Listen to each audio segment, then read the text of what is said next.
welcome to Story Time with Judy. Our story today is The Octopus Escapes by Maylee Malloy and illustrated by Felicita Sala. I hope you enjoy. I believe you will. The octopus was happy in his cave. He watched the world go by outside. Bright fish darted by, some in schools, some alone. He could see starfish from his door and shiny mussels. Sometimes waves came rolling in, little shivery ones, or big tumbling ones. The waves left sand on his floor, so he swept it out. Sometimes crabs came in. He liked to chase them for dinner. One day something new came into his cave. He wrestled with it and pulled it free. It was empty, so he climbed inside to hide. That was a big mistake. Then he was in a glass house that wasn't a cave. The glass house was in a big room where a human peered in at him. Behind her there were sad gray sharks and slow sea stars in glass houses of their own. The human said, "He's shy," and gave him tests that looked like toys. Sometimes the tests were hard, and he felt smart.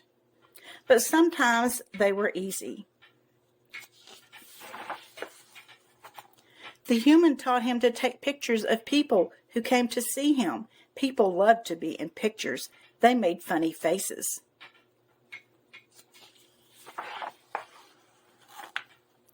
But every day was the same in the glass house. The food came in at the same time. It always tasted the same, and he didn't have to chase it. There were no waves, no little shivery ones, no big tumbling ones.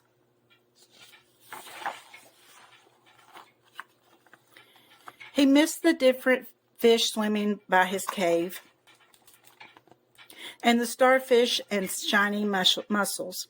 He missed warm spots in cold water and cold spots in warm. He hadn't known how nice it was until it was gone. He tried to tell the human he was bored. He tried to show her how small the tank was, but she only laughed and peeled his tentacles off her arms. One by one, by one, by one, by one, by one, by one, by one. That was when he knew he had to go. He waited for night to come. The same old dinner plopped into the same still water. The sleepy sharks cruised back and forth, and the slow sea stars dozed. The lights went out, and it was time. He took one more picture so they wouldn't worry. Then he slid down the glass across the floor. He made himself flat and squeezed beneath the door. Outside, the pier was noisy and bright, but he smelled the salt of the ocean close by. He reached way, way, way down until he felt the spray and dropped. He changed his colors 3 times in the water just because he could. It was a long swim back to his cave. The ocean was warm and cold and shivery and tumbling. He had to dive away from boats, and he got very hungry.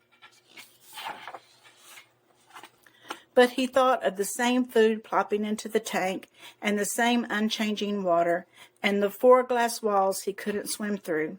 And he kept on until he saw starfish and the mussels he knew. At last he found his cave.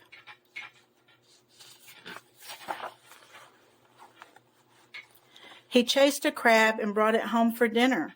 But there was sand on his floor, and there were fish sleeping in his bed. He swept them out.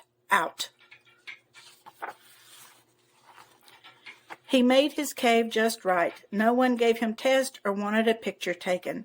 He was home, and he could do what he wanted, and so he settled in to watch the world swim by. Hope you enjoyed our story. See you tomorrow.